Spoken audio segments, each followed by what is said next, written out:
مالک اور خالق ہے، اس کی تو ویسی بات بھی بغیر قسم کے پوری کائنات سے اعلیٰ اور سچی کلام، اس لیے کہ فجر کی نماز یہ فیصلہ کرتی ہے یہ منافق ہے اور یہ مومن۔ کسی منافق کو آپ فجر کی نماز میں نہیں دیکھیں، کیونکہ حدیث کے الفاظ ہیں اثقل الصلوات علی المنافقین صلاۃ الفجر و صلاۃ العشاء، دو نمازیں منافقوں پہ بھاری ہوتی ہیں، فجر کی نماز اور عشاء کی نماز۔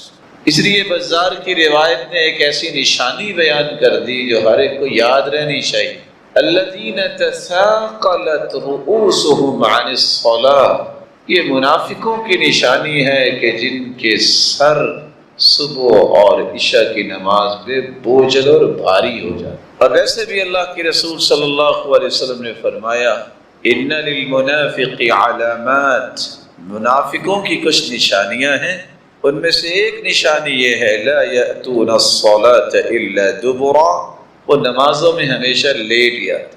فجر کی نماز کی قسم اس لیے بھی اٹھائی ہے کہ فجر اور عصر کی نماز پہ فرشتوں کی ڈیوٹیاں چینج ہوتی ہیں۔ صبح کی نماز جب ہو رہی ہے فرشتے آ جاتے ہیں، اور رات جنہوں نے گزاری ہوتی ہے انسان کے ساتھ وہ واپس چلے جاتے ہیں۔ عصر کو یہ واپس جاتے ہیں، نئے فرشتے آ جاتے ہیں۔ جب فرشتے واپس جاتے ہیں تو اللہ ذو الجلال سوال کرتے ہیں اچھا یہ بتاؤ کہاں گئے تھے؟ حالانکہ اللہ کے علم میں۔ فرشتے کہتے ہیں من عند عباد لک فی الارض، اللہ زمین میں گئے تھے۔ کیف ترکتم عبادی، میرے بندوں کو کس حال میں چھوڑ کے آئے ہو؟ تو فرشتے جواب دیتے ہیں اتیناہم وہم یصلون وترکناہم وہم یصلون، اللہ جب تیرے بندوں کے پاس گئے تب بھی وہ نماز ہی پڑھ رہے تھے صبح کی، جب واپس آئے ہیں تو پھر بھی نماز ہی پڑھ رہے تھے۔ تو اللہ جلال فرماتے ہیں اچھا گواہ رہنا میں نے ان سب کو معاف کر دی۔ فجر کی نماز جس طرح یہ منافق میں بھاری ہوتی ہے، مومن کے لیے انتہائی راحت کی نماز، خالی ذہن، کوئی شور نہیں ہو رہا، کوئی کام دھندے کی فکر نہیں ہوتی۔ جتنی لذت کی نماز صبح کی نماز ہے اتنی کوئی نماز نہیں۔ جی نہیں چاہتا کہ انسان اس میں قرآن پڑھتا ہوا رک جائے، کام ہی کوئی۔ تازہ دم انسان جب اٹھتا ہے اور پھر اللہ نے جس کو ایمان کی دولت سے نوازا ہو، اس کی تو خوشی کی انتہا نہیں ہوتی کہ دن کا آغاز ہو رہا ہے، میں سب سے پہلے اپنے مالک کو حاضری لگوا دوں۔ اور کسی نے سچ کہا تھا، شاید کہ کسی کو سمجھ آ جائے، اس نے کہا تھا جس دن فجر کی نماز پہ اتنے لوگ آنے شروع ہو گئے جتنے جمعے کے دن آتے ہیں، اس دن بیت المقدس آزاد ہو جائے۔ جو فجر کی نماز ٹائم پہ نہیں پڑھ سکتا وہ کیا کر سکتا؟ اس کا ایک راز ہے من صلی الفجر فی جماعہ فهو فی ذمۃ اللہ، جو فجر کی نماز جماعت کے ساتھ پڑھ لیتا ہے وہ اللہ کی امانت اور ضمانت میں چلا جاتا ہے۔ فلا تخفروا ذمۃ اللہ، اے اللہ کی ضمانت کو توڑا نہ کرو۔ آج دنیا میں کسی کو اگر ضمانت مل جائے تو کتنا خوش ہوتا ہے، لیکن اس کے بھی 10 طریقے ہیں کہ ضمانت کے باوجود بھی اس کو ڈیٹین کروایا جا سکتا ہے۔ لیکن اللہ کی ضمانت میں جو چلا جائے، جو اللہ کی رحمت کے سائے میں چلا جائے، اسے کیا کوئی کر سکتا ہے؟ اس لیے اللہ کی ضمانت کو توڑا نہ کرو، فجر کی نماز با جماعت پڑھو۔ الله الذي تساءلون به والأرحام إن الله كان عليكم رقيبا يا أيها الذين آمنوا اتقوا الله وقولوا قولا سديدا يصلح لكم أعمالكم ويغفر لكم ذنوبكم ومن يطع الله ورسوله فقد فاز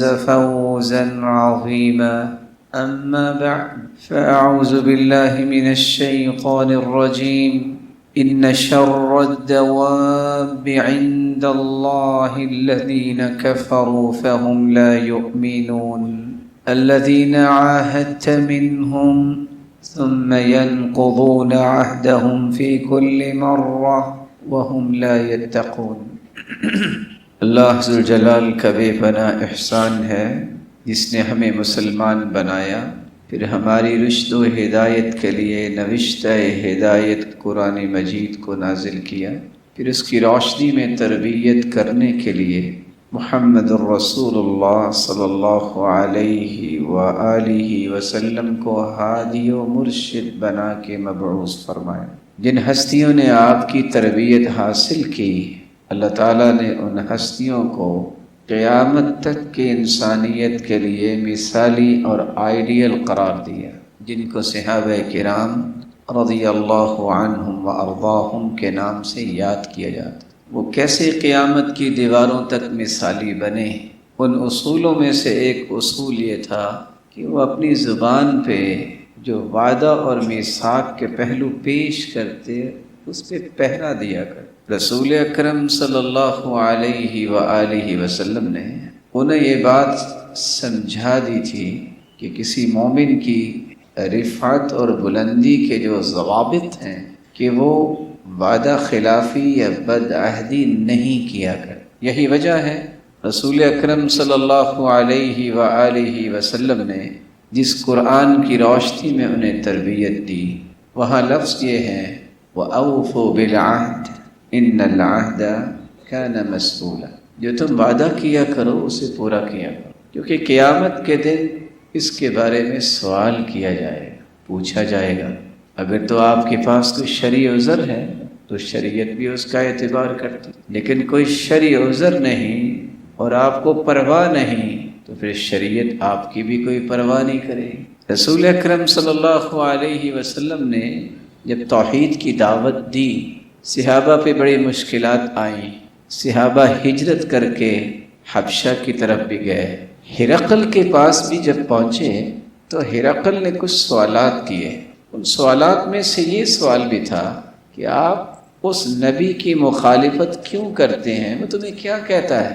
اچھا یہ بتاؤ وہ حکم کیا دیتا ہے؟ تو رسول اکرم صلی اللہ علیہ وسلم کے بارے میں ابو سفیان نے یہ کہا تھا رضی اللہ عنہ، جو بعد میں مسلمان ہو گئے، کہ رسول اکرم صلی اللہ علیہ وآلہ وسلم کے بارے میں پوچھا ہے تو وہ تو 5 چیزوں کا حکم دیتے ہیں۔ اسی بات کو ہرقل نے پلٹ کے پیش کیا کہ میں نے تم سے سوال کیا کہ وہ کس چیز کا حکم دیتے ہیں، تو نے یہ کہا تھا انہ یأمر بالصلاۃ، وہ نماز کا حکم دیتا، والصدق، سچائی کا حکم دیتا، والعفاف، پاک دامنی کا حکم دیتا، والوفاء بالعہد، اور عہد و پیمان کو پورا کرنے کا حکم دیتا ہے، واداء الامانات، کسی نے اگر امانت رکھی ہے تو امانت کو صحیح ادا کرنے کا حکم دے۔ ہرقل جو اس وقت مسلمان تو نہ تھا، لیکن یہ 5 چیزیں سننے کے بعد کہ جو نماز کا حکم دیتا ہے، سچائی کا حکم دیتا ہے، پاک دامنی کا حکم دیتا ہے، اور وعدوں کو پورا کرنے کا حکم دیتا ہے، اور امانتوں کو صحیح ادا کرنے کا حکم دیتا ہے، یہ نبی کی صفت ہو سکتی۔ رسول اللہ صلی اللہ علیہ وآلہ وسلم نے صرف صرف علمی طور پہ لوگوں کو سمجھایا نہیں ہے، بلکہ عملی طور پر کر کے بھی دکھایا۔ اس حدیث کو سننے سے پہلے، یہ صحیح بخاری اور صحیح مسلم کی روایت ہے، ذرا غور کیجئے۔ ایک بندہ میرے اور آپ کی وجہ سے کڑیوں میں، زنجیروں میں ہو اور دوڑ کے آئے میرے اور آپ کے پاس، ہم واپس لوٹائیں؟ صلح حدیبیہ ہوئی، اللہ کے رسول صلی اللہ علیہ وسلم نے یہ معاہدہ کیا کہ مکے سے جو بھی آئے گا اسے واپس کیا جائے گا، لیکن یہاں مدینہ سے جو جائے گا وہ واپس نہیں کیا جائے گا۔ بنیادی طور پہ ایسی شرائط تھیں کہ وہ اللہ جلال کے فیصلے تو انبیاء کو ہی سمجھ آتے ہیں نا، کیونکہ وہی ان کی طرف آتی۔ جب یہ معاہدہ لکھا جا رہا تھا تو لکھا یہ گیا من محمد رسول اللہ الی سہیل ابن عمر، اللہ کے رسول محمد کی طرف سے سہیل بن عمر کے نام یہ معاہدہ لکھا جا رہا۔ اختلاف ہو گیا، وہ کہنے لگے اگر ہم آپ کو رسول مانتے ہوں تو پھر جھگڑا کس کا ہے، مٹاؤ اسے، محمد بن عبداللہ لکھو، محمد الرسول اللہ نہ لکھو۔ آپ صلی اللہ علیہ وسلم کی زبان اطہر وحی کے بغیر حرکت نہیں کرتی۔ آپ نے فرمایا مٹا دو، کوئی بھی مٹانے کے لیے تیار نہیں تھا، حتیٰ کہ سیدنا عمر رضی اللہ تعالیٰ عنہ کہنے لگے اے اللہ کے رسول الیسوا علی الباطل، یہ باطل پہ نہیں ہے لوگ، السنا علی الحق، کیا ہم حق پر نہیں ہیں؟ وَلِمَ نُعْطِي الدَّنِيَّةَ فِي دِينِنَا، پھر ہم دین کو اتنا نیچے کیوں لگا رہے ہیں؟ آپ نے حکم دیا، میں کہہ رہا ہوں نا مٹا دو، مٹا دیا گیا، معاہدہ ہو گیا۔ اللہ ذوالجلال نے سورۃ الفتح نازل کر دی، اِنَّا فَتَحْنَا لَكَ فَتْحًا مُبِينًا۔ سیدنا عمر رونے لگ گئے، پوچھا عمر کیا ہوا؟ کہتے ہیں کاش میں نے جو بات کی تھی وہ نہ کہتا، یہ تو اللہ کے علم میں تھا اور اللہ ذوالجلال نے اپنے پیغمبر کو بتایا ہوگا۔ ہم تو وقتی حالات کو دیکھتے ہیں لیکن حقائق کا علم تو اللہ کے پاس۔ ابو جندل وہاں سے دوڑے زنجیروں میں، مکہ سے جب مدینہ پہنچے تو اللہ کے رسول صلی اللہ علیہ وسلم کو پتہ چلا، اسلام کی محبت لے کے آئے، اللہ کے رسول کی محبت لے کے آئے، اور پتہ بھی تھا اگر واپس چلا گیا تو میرے ساتھ کیا کیا کیا جائے گا، کتنی آزمائشیں آئیں گی۔ لیکن آپ صلی اللہ علیہ وسلم چکے عہد کر چکے تھے۔ آپ نے فرمایا یا ابا جندل اصبر واحتسب، اے ابو جندل صبر کرو اور اجر اور ثواب کی امید رکھو، فإن اللہ عز وجل جاعل لك ولمن معك من المستضعفین فرجا، اللہ تمہارے جیسے دیگر جو کمزور لوگ ہیں ان کے لیے کوئی راستہ ضرور نکالے۔ ان قد عقدنا بیننا وبین القوم صلحا، ہم نے تو اس قوم کے ساتھ صلح کی ہے اور ہم نے ان کو وعدہ دیا ہے، انہوں نے ہمیں وعدہ دیا ہے۔ اور آخری لفظ کیا ہے حدیث کے؟ انا لن نغدر بہم، ہم دھوکہ نہیں دے سکتے۔ میں اللہ کا نبی ہوں، میں نے جو بات کہہ دی ہے، میں دھوکہ نہیں دے سکتا۔ کس کو؟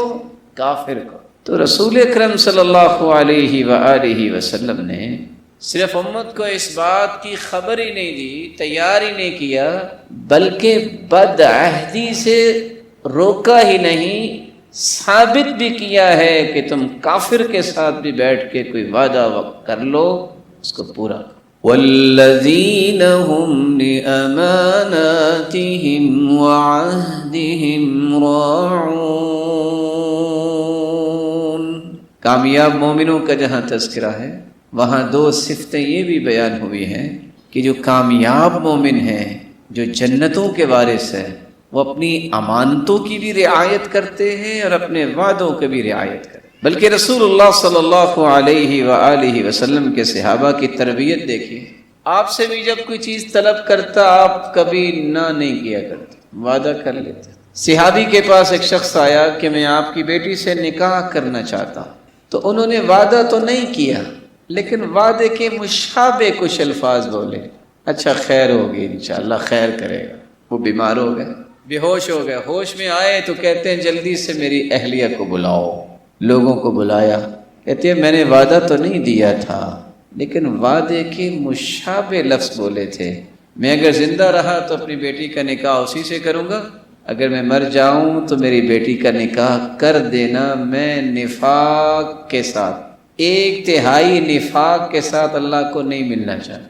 کیا مطلب؟ عبداللہ ابن عمر رضی اللہ تعالی عنہ یہی بات کیا کرتے تھے کہ انسان جو وعدہ کرتا ہے پورا نہیں کرتا، اس کا 1/3 نفاق اس کے اندر ہو۔ رسول اکرم صلی اللہ علیہ وآلہ وسلم نے پھر لوگوں کی تعریف کی ہے۔ سیدہ عائشہ فرماتی ہیں ان خیر الناس الموفون المطیبون، دنیا میں اگر سب سے اچھے لوگ آپ نے دیکھنے ہیں تو وہ لوگ ہیں جو وعدوں کو پورا کرتے ہیں۔ المطیبون، اللہ نے انہیں پاک باز بنایا ہے، پھر ان کے اعمال بھی پاکیزہ ہی ہوتے ہیں، ان کی ظاہری اور باطنی پاکیزگی نظر آتی ہے۔ اللہ تعالی ہمیں بھی ایسے لوگوں کی صف میں شامل فرمائے۔ قرآن مجید نے ایک اور صفت بیان کر دی ہے کہ اگر آپ نے جانچ پڑتال کرنی ہے کہ دنیا میں سچا اور متقی کون ہے تو اس صفت کو بھی غور سے دیکھیے گا۔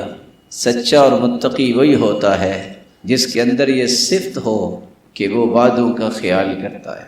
وَالْمُوفُونَ بِعَهْدِهِمْ إِذَا عَاهَدُوا، اور پھر آگے جا کے اللہ تعالیٰ نے کیا فرمایا؟ أُولَئِكَ الَّذِينَ صَدَقُوا وَأُولَئِكَ هُمُ الْمُتَّقُونَ، جو عہد و پیمان کا خیال رکھنے والے ہیں سچے لوگ بھی یہ ہیں اور متقی لوگ بھی یہ ہیں۔ رسول اللہ صلی اللہ علیہ وآلہ وسلم پر قرآن نازل ہوا۔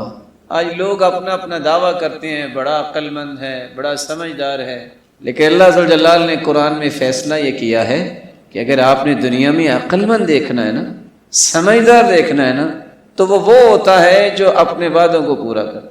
أَفَمَن يَعْلَمُ أَنَّمَا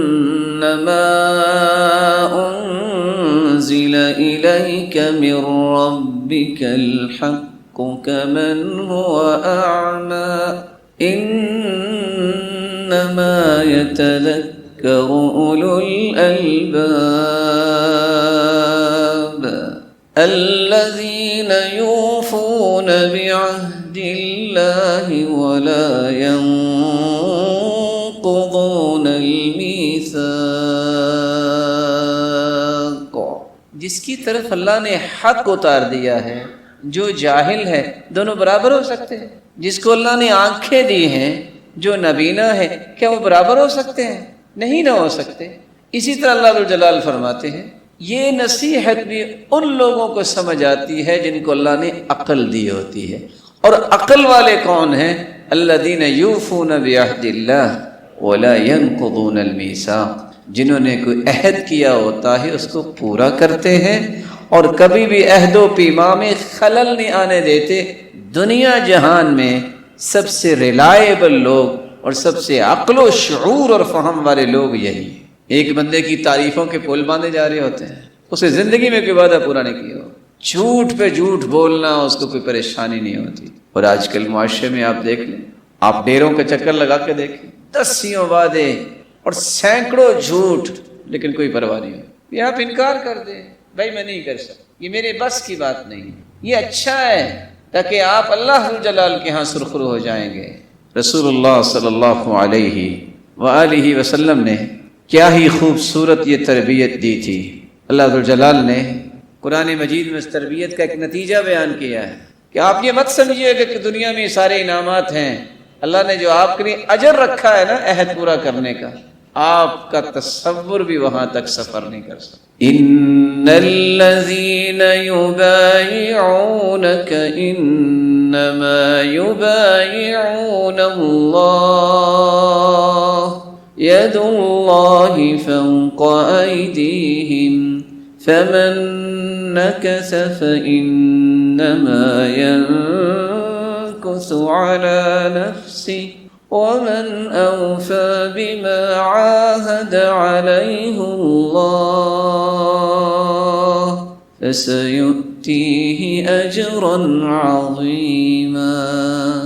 جس نے اللہ سے عہد کیا اور پھر پورا کیا، اللہ اسے عظیم اجر سے نوازیں گے۔ اچھا، دنیا میں کوئی شخص کہہ دیتا ہے میں آپ کو انعام دوں گا، تو اپنی حیثیت سے کوئی انعام دیتا ہے، کوئی اپنے بچے کو 500 دیتا ہے، کوئی 1000 دے گا، کوئی زیادہ امیر ہے تو 50,000 دے گا، چلو کوئی بہت زیادہ امیر ہے تو 1 لاکھ دے گا۔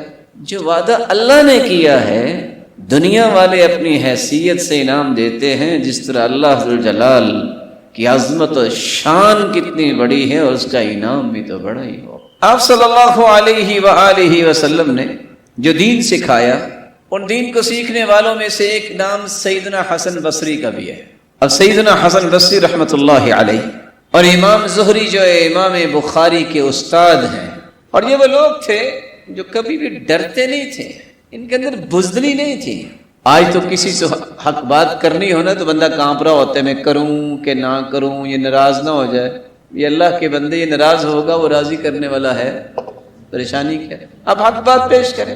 ہاں، حق بات پیش کرنے میں اور لڑائی کرنے میں فرق ہے۔ آپ حق بات پیش کریں، لڑائی نہ کریں، فساد اور دنگا نہ کریں، اخلاقیات سے نہ اپنے آپ کو گرائیں، لیکن حق بات کرنے میں کیا حرج ہے؟ امام زہری جب ہشام بن عبد الملک کے پاس گئے، کیا کمال کی بات کی، کہتے ہیں میں 4 باتیں کرنے آیا ہوں، اگر چاہتے ہو کہ تمہاری بادشاہی کو 4 چاند لگیں تو 4 باتوں کا خیال رکھنا، جن 4 باتوں میں فیہن صلاح دینک وملکک وآخرتک ودنیاک، تیری دنیا بھی بچ جائے گی، تیری آخرت بھی بچ جائے گی، تیری بادشاہی بھی بہتر ہوگی، اور یاد رکھنا تیری دنیا بھی بہتر ہوگی اور آخرت بھی بہتر ہوگی۔ ان 4 باتوں میں سے ایک بات یہ کہی کہ اگر تم چاہتے ہو کہ دنیا اور آخرت اور دین اور بادشاہت کو باقی رکھو، لا تعیدن احدا عیدتا وانت لا ترید انجازها، لوگوں کو ایسا وعدہ نہ دینا جو تمہارے دل میں ہو کہ میں نے پورا نہیں کرا۔ اور آج تو اتنے جادوگر ہیں، بیٹھے ہوں گے، کال کریں گے، کال ملی نہیں ہے، ٹھیک ہے جی ہو گیا، بس جی ہو گیا، آواز آ جائے گی آپ کو جی۔ اس جھوٹ سے آپ کتنی دیر تک زندہ رہ سکتے ہیں؟ بلکہ بعض تو اتنے کھلاڑی لوگ ہیں، انہوں نے بندے بٹھائے ہوتے ہیں، وہ اصل بندے کو کال نہیں کریں گے، اس کو کال کریں گے، ہاں بھائی وہ میں نے تمہیں کہا تھا کام کرو، کیا کیوں نہیں؟ سر شام تک آپ کو پتہ چل جائے گا، ہو جائے گا۔ کون ہے وہ؟ اپنا ہی چیلا چماٹا ہوتا ہے۔ یہ دھوکہ دینا یہ امت کے اندر جب سے آیا ہے، لوگ ذلت کی زندگی گزار رہے ہیں۔ عزتوں میں بدلنے کا ایک ہی طریقہ ہے، جو عہد کرو، جو بات کرو، اس پہ پہرا دیا۔ آپ صلی اللہ علیہ وسلم نے اس کی خوشخبری سنا دی، اضمنوا لی بست اضمن لکم بالجنہ۔ اچھا میرے صحابہ 6 چیزوں کی ضمانت تو مجھے دے دو، میں تمہیں جنت کی ضمانت دیتا ہوں۔ اتنی آسان جنت، صرف 6 چیزیں۔ فرمایا اصدقوا اذا حدثتم، جب بات کرو تو سچی کیا کرو، واوفوا اذا عاہدتم، جب کوئی عہد کرو تو پورا کیا، وادوا اذا اؤتمنتم، تمہارے پاس امانت رکھی جائے تو اسے صحیح ادا کیا، وغضوا ابصارکم، ان نظروں کو جھکا کے رکھو، ان کی حفاظت کرو، وکفوا ایدیکم، اپنے ہاتھوں سے کسی کو تکلیف نہ دیا کرو، تکلیف دینے سے اپنے ہاتھوں کو روک کے رکھو، واحفظوا فروجکم، اور اپنی شرمگاہوں کی حفاظت کر لو۔ 6 چیزوں کی ضمانت تم مجھے دے دو، میں ضامن ہوں کہ میں تمہیں جنت اللہ سے لے کے دوں۔ اللہ عز و جلال سب کو عہد کا خیال رکھنے کی توفیق عطا فرمائے۔ یہاں یہ بات بھی یاد رہنی چاہیے، جہاں آپ نے عہد کی پابندی کرنے کی فضیلت اور اہمیت کو دیکھا ہے، اس کے نتائج اور انعامات کو سنا ہے، اگر انسان بد عہدی کرتا ہے، غداری کرتا ہے، تو اس کے پھر نتائج کیا نکلتے ہیں۔ رسول اللہ صلی اللہ علیہ وآلہ وسلم کی تعلیمات دیکھیے، صحیح مسلم کی روایت۔ آپ جتنے یہ روشن چہرے بیٹھے ہیں سبھی جانتے ہیں دشمن تو دشمن ہوتا ہے نا۔ جہاد جب کافر سے کیا جاتا ہے تو جس طرح کافر پرواہ ہی نہیں کرتا، مسلمانوں کے بچے ہوں، عورتیں ہوں، جو بھی ہو، وہ تہہ تیگ کرتا ہے۔ لیکن اسلام اتنا خوبصورت ہے کہ اللہ کے رسول صلی اللہ علیہ وسلم میدان جہاد میں بھی اتارتے اب صحابہ کو، تو کیا کہتے؟ اغزو بسم اللہ فی سبیل اللہ، اللہ کی راہ میں جہاد کے لیے اللہ کا نام لے کے اترو، کیونکہ مقصود بھی جہاد کا یہ ہوتا ہے نا، اعلاء کلمت اللہ، اللہ کے دین کی سربلندی، وہاں کوئی اور مقصد تو ہے نہیں۔ لیکن ساتھ یہ فرما دیا، میں تمہیں وصیت کرتا ہوں اللہ سے ڈر جانا۔ جہاد کر رہے ہیں، اللہ سے ڈر جانے کا کیا معنی؟ کسی کے ساتھ زیادتی نہ کر۔ زیادتی کیا ہوگی؟ آپ نے فرمایا قاتلوا من کفر باللہ، تم نے لڑائی اس سے کرنی ہے جو اللہ کا منکر ہے، کفر کرتا ہے اللہ کے ساتھ۔ لیکن اس جہاد کے اندر بھی تمہیں یہ خیال رکھنا ہے، ولا تغلوا، غلو نہ کرنا، ولا تغدروا، کسی کو دھوکہ نہ دینا، ولا تمثلوا، کسی کا مسئلہ نہ کرنا۔ مسئلہ کرنے کا معنی ہوتا ہے جیسے کچھ دشمن جو ہیں وہ جس کو قتل کرتے ہیں ناک بھی کاٹ دیتے ہیں، ہونٹ بھی کاٹ دیتے ہیں، کان بھی کاٹ دیتے ہیں، اللہ تعالیٰ معاف فرمائے۔ تو یہ چیزیں آپ نے فرمایا تم نے کافر کو مارنے کے بعد بھی مسئلہ نہیں کرنا۔ وَلَا تَقْتُلُوا وَلِيدًا، کفر پہ حملہ ہے، لیکن بچوں کو قتل نہ کرنا۔ وَالْإِمْرَأَ، عورتوں کو قتل نہ کرنا، جو بوڑھے ہیں ان کو قتل نہ کرنا۔ وَلَا رَاهِبًا، حالانکہ وہ کفر کی دعوت دینے والا ہے، وہ اس کو سچا دین سمجھتا ہے، کسی راہب کو قتل نہ کرے، اور جو آپ کے سامنے ہتھیار پھینک دے اس کو بھی قتل۔ ڈس انفارمیشن دیکھیے، اسلام فوبیا جو ہے، جو اس کے مریض ہیں دنیا کے اندر، آج دنیا کا سب سے بڑا گماشتہ جو ہے وہ کون ہے؟ یہودی۔ تاریخ کی ورق گردانی کیجیے، جتنی دہشت گردی انہوں نے پھیلائی ہے 1400 سال میں، اس کی کوئی مثال نہیں پیش کر سکتے۔ لیکن کیا کہیں گے؟ مسلمان دہشت گرد۔ یہ ہے اسلام، کہ تم بچوں کو نہیں قتل کر سکتے، تم عورتوں کو نہیں مارو گے، تم بوڑھوں کو نہیں مارو گے، بلکہ جو ہتھیار پھینک دے تم اس کو نہیں مارو گے۔ اسلام اتنا خوبصورت دین ہے کہ اگر پرندے کے بچوں کو صحابہ نے پکڑا تو اللہ کے رسول غصے میں آ گئے، فرمایا من فجع هذه بولدها ردوا الیہا ولدہا، کس نے اس پرندے کے بچوں کو پکڑ کے ماں کو دیکھا تو پر پھیلائے زمین پہ بیٹھی ہے، فرمایا میری غیرت برداشت نہیں کرتی کسی پرندے کو بھی دکھ پہنچے۔ جو پرندے کو بھی دکھ پہنچانے کی بات کر رہے ہیں کہ یہ نہیں ہونا چاہیے، وہ کسی ایک مسلمان کو، کسی انسان کو، اس کے ساتھ ظلم و زیادتی کو پسند کرے گا؟ اسلام اس سے بری ہے، مسلمان بھی اس سے بری ہیں۔ ہاں کچھ لوگ اسلام کا دعویٰ کرنے کے باوجود وہ ان لوگوں کے پیچھے لگتے ہیں جن کا اسلام سے تعلق نہیں، پھر ایسے ایسے رویے پیش کرتے ہیں جس کے نتیجے میں اسلام بدنام ہوتا ہے، پھر بھی اسلام اور مسلمان بری ہے۔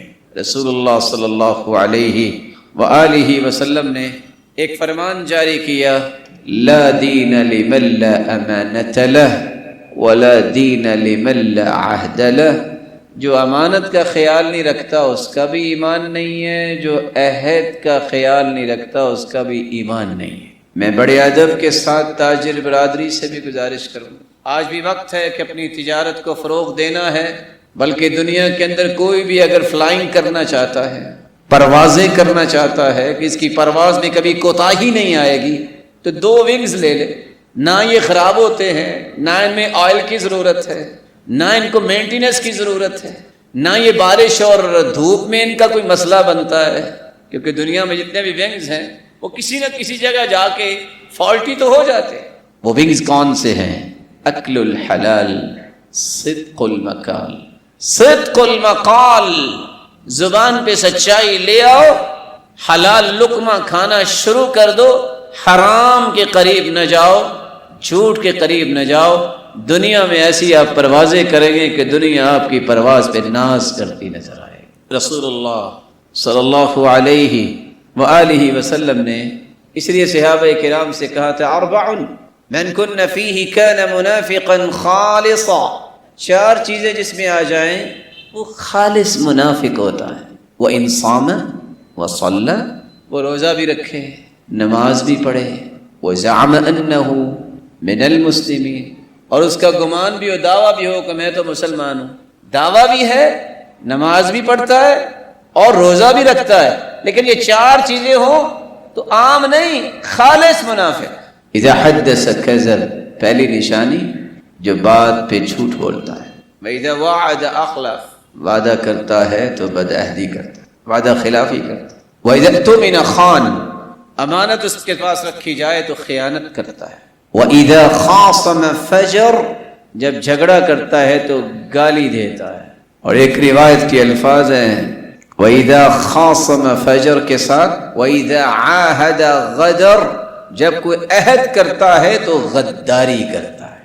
رسول اللہ صلی اللہ علیہ وآلہ وسلم پر قرآن نازل ہوتا ہے، اور یہ یہودیوں کے صرف بیان کی کہ ان کو پرواہ ہی نہیں ہوتی عہدوں کی۔ أَوَكُلَّمَا عَاهَدُوا عَهْدًا نَبَذَهُ فَرِيقٌ مِّنْهُمْ بَلْ أَكْثَرُهُمْ لَا يُؤْمِنُونَ۔ یہ یہودیوں کے کارنامے تھے، جب بھی انہوں نے عہد کیا ہے پورا نہیں کیا، اور آپ اس کے اثرات دیکھ رہے ہیں۔ مسلمان ہیں، اپنے عہد پہ پکے ہیں، لیکن یہودی پھر بھی ظلم ڈھانے سے باز آیا۔ دیکھیں یہی مسلمان کا ایک امتیازی پہلو ہے، یہی اسلام کی ایک عظمت ہے کہ مسلمان کو پتہ ہے ڈوز اینڈ ڈونٹ کا، کہ مجھے کرنا کیا ہے کیا نہیں کرنا۔ رول اینڈ ریگولیشنز کی پابندی مسلمان سے بڑھ کے دنیا میں کوئی نہیں کر سکتا۔ رسول اللہ صلی اللہ علیہ وآلہ وسلم پر قرآن نازل ہوا، اللہ ذو الجلال فرماتے ہیں وَإِذْ أَخَذْنَا مِيثَاقَ بَنِي إِسْرَائِيلَ لَا تَعْبُدُونَ إِلَّا اللَّهَ وَبِالْوَالِدَيْنِ إِحْسَانًا وَذِي الْقُرْبَى وَالْيَتَامَى وَالْمَسَاكِينِ وقولوا للناس حسنا وأقيموا الصلاة وآتوا الزكاة ثم توليتم إلا قليلا منكم وأنتم معرضون.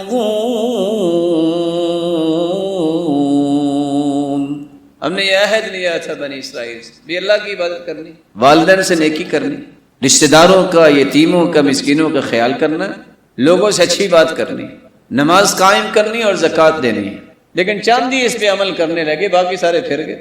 یہ بد عہدی کرنا یہ اصل میں یہودیوں کا شیوا ہے، مسلمان کا یہ طرز عمل نہیں ہے. اس لیے حنف بن قیس جو عرب کا ایک بہت بڑا شخص گزرا ہے، وہ کہا کرتا تھا لا صدیق لملول ولا وفاء لكذوب ولا راحة لحسود ولا مروءة لبخیل ولا سؤد لسیء الخلق.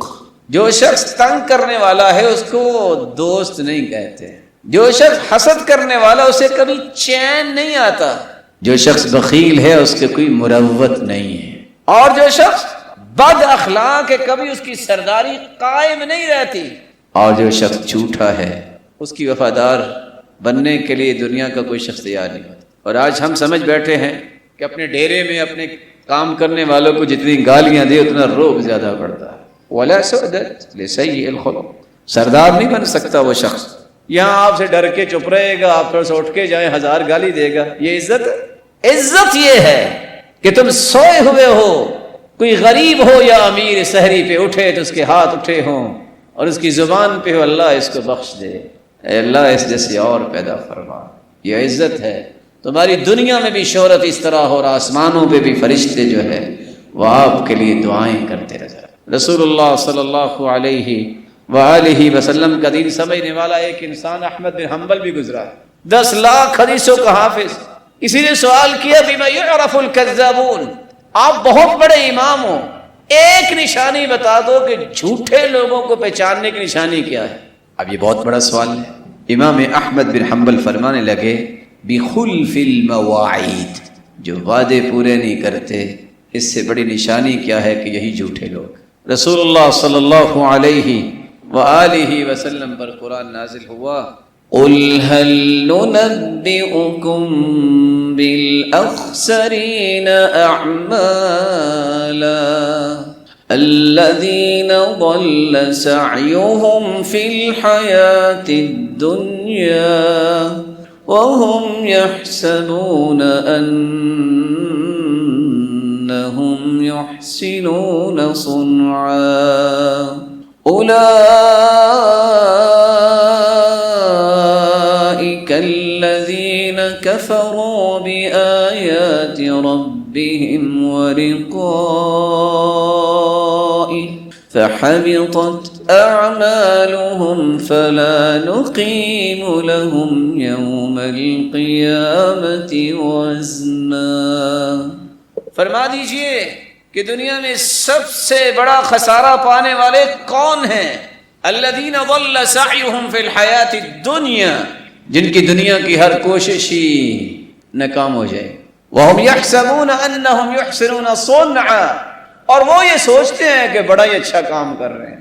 کیسے ساری کی ساری محنتیں رائے گاہ چلی جائیں گی؟ اولئک الذین کفروا بآیات ربہم ولقائہ، یہ وہ لوگ ہیں جو اللہ ذوالجلال کا انکار کرنے والے ہیں اور قیامت کے بارے میں ان کا کانسیپشن کلیئر نہیں ہے. کہتے ہیں کس نے دیکھی آخرت؟ بابر بعیش کوش عالم دوبارہ نہیں، اور دنیا میں مزے کر لو، دوبارہ کون سی زندگی ملنی. فلا نقیم لهم یوم القیامت وزنا، ان کی کوئی نیکی ہوگی نہیں کہ جس کا وزن کیا ہے. اللہ ذوالجلال ہم سب کو محفوظ فرمائے. رسول اللہ صلی اللہ علیہ وآلہ وسلم نے اس لیے بدعہدی کے برے انجام بیان کیے. اللہ سے دعا ہے کہ اللہ میں ہر قسم کے بدعہدی سے محفوظ فرمائے. وآخر دعوانا الحمدللہ علی احسانہ والشکر له علی توفیقہ وامتنانہ. اما بعد، وعدے کو پورا کرنا، عہد کی پاسداری کرنا، جہاں یہ ایمان کی نشانی ہے وہاں یہ جنتی لوگوں کی نشانی. بدعہدی جہاں یہ جھوٹے لوگوں کا تھیم ہوتا ہے وہاں یہودیوں کی عادت ہے، اور آپ نے سنا کہ قیامت کے دن ان کی کوئی بھی نیکی کا وزن نہیں کیا جائے۔ رسول اکرم صلی اللہ علیہ وآلہ وسلم نے 4 باتیں سمجھائی ہیں جس کو پیش کر کے میں بات کو ختم کروں گا۔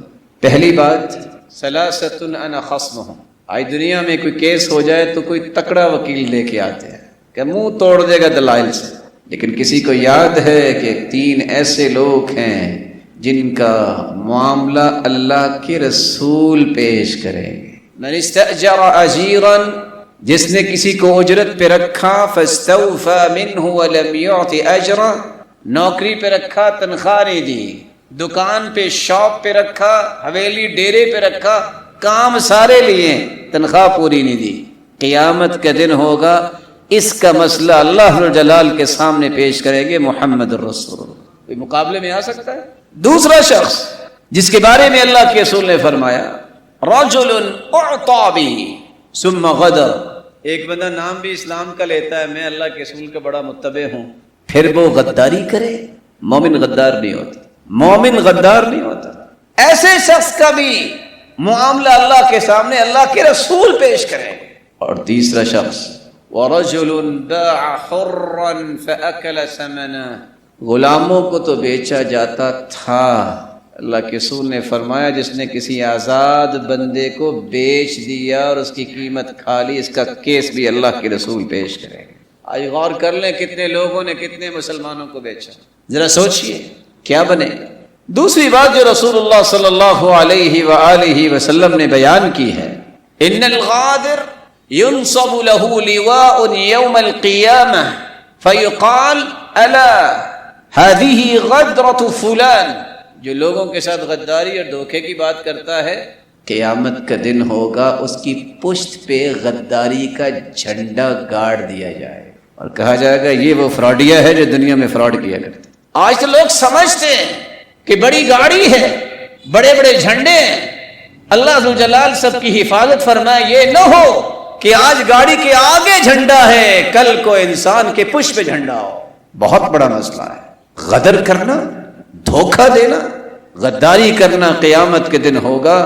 اللہ ذو جلال ہم سب کو محفوظ فرمائے۔ تیسری بات جو رسول اللہ صلی اللہ علیہ وآلہ وسلم نے بیان کی ہے وہ یہ ہے کہ قیامت سے پہلے لوگوں 5 چیزیں آئیں گی، میں نے نہیں ابھی تک دیکھی، اللہ کے رسول نے نہیں دیکھی۔ پوچھا اللہ کے رسول کون سی؟ آپ صلی اللہ علیہ وسلم نے فرمایا، لم تظہر الفاحشۃ فی قوم قط حتی یعلنوا بها، جس قوم کے اندر فحاشی عام ہو جائے وہاں طاعون کی بیماری آ جاتی ہے، اور ایسی ایسی بیماریاں جو پہلی امتوں کو پتہ ہی نہیں تھا کہ یہ بیماری ہو سکتی۔ دوسری بات، وَلَمْ يَنْقُصُ الْمِكْيَالَ وَالْمِيزَانَ إِلَّا أُخِذُوا بِالسِّنِينِ وَشِدَّةِ الْمَعُونَةِ وَجَوْرِ السُّلْطَانِ، جہاں ناپ تول میں کمی آ جائے، پیمانے جھوٹے بن جائیں، 3 عذاب آئیں گے، قحط سالی، زندگی تنگ ہو جائے گی، گزارے نہیں ہوں گے، ظالم بادشاہ ہیں۔ وَلَمْ يَنْقُضُوا عَهْدَ اللَّهِ وَعَهْدَ رَسُولِهِ، جس قوم کے اندر اللہ اور اس کے رسول سے کیے گئے وعدوں کا خیال نہیں کیا جائے گا، إِلَّا سَلَّطَ اللَّهُ عَلَيْهِمْ عَدُوَّهُمْ مِنْ غَيْرِهِمْ فَأَخَذُوا بَعْضَ مَا فِي أَيْدِيهِمْ، اللہ دشمنوں کو ایسا مسلط کریں گے جو کچھ ان کے ہاتھ میں ہوگا مال و دولت وہ لے جائیں گے۔ چوتھا گناہ، وَلَمْ يَمْنَعُوا زَكَاةَ أَمْوَالِهِمْ إِلَّا مُنِعُوا الْقَطْرَ مِنَ السَّمَاءِ، جس قوم کے لوگ زکوٰۃ نہیں دیں گے اللہ آسمان سے بارش نہیں برسائیں گے، اگر بارش برسے گی تو وہ عذاب بن جائے گی۔ اور آج سیلاب کے حالات کو دیکھیے، وَلَوْلَا الْبَهَائِمِ لَمْ يُمْطَرُوا، اگر چوپائے اور جانور نہ ہو تو اللہ ایک قطرہ بھی آسمان سے نہ گرائے۔ پانچویں بات، وَمَا لَمْ تَحْكُمْ أَئِمَّةٌ بِكِتَابِ اللَّهِ إِلَّا، جس قوم کے لوگ کتاب و سنت کی روشنی میں فیصلہ نہیں کرتے، إِلَّا جَعَلَ اللَّهُ بَأْسَهُمْ بَيْنَهُمْ، اللہ ذو الجلال ایسی قوم کو آپس میں گتھم گتھا کروا دیتے ہیں، خانہ جنگی شروع ہو جاتی ہے۔ اسی فیصلے وہی ہیں جو اللہ نے کر دیے، دینداروں کے لیے دین وہی ہے جو اللہ کے رسول نے پیش کر دی۔ چوتھی اور آخری بات، رسول اللہ صلی اللہ علیہ وآلہ وسلم نے فرمایا، من اخفر مسلما، جو کسی مسلمان سے بد عہدی کرتا ہے، فعلیہ لعنت اللہ والملائکہ والناس اجمعین، اس پہ اللہ کی بھی لعنت ہے، فرشتوں کی بھی لعنت ہے،